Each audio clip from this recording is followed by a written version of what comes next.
Meron tayo ngayong gagawin na yan. Isang computerized cash drawer. Lost key. Yan, gagawin natin siya. Ito guys, mula dun sa computerized cash drawer, kapag na lost key siya, meron siyang 4 na tornilyo sa ilalim. Ito yun. Pag natanggal nyo na, 4 lang naman yun, at gusto nyo tanggalin to, ito ang paraan naman.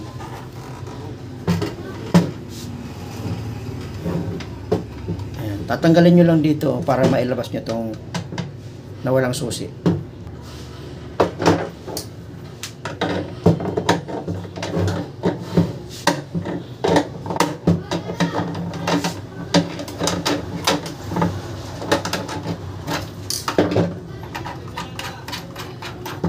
Tapos itong kanyang lock.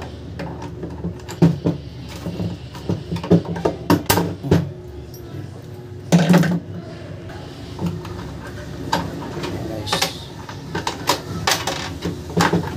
pwede na natin gawa ng susi.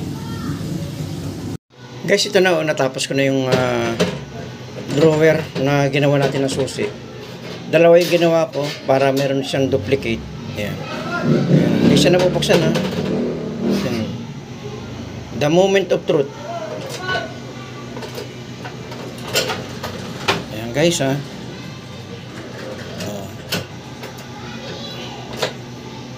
One more.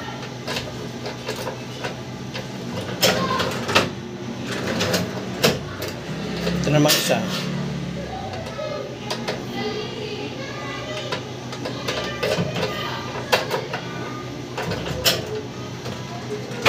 Okay. Thank you.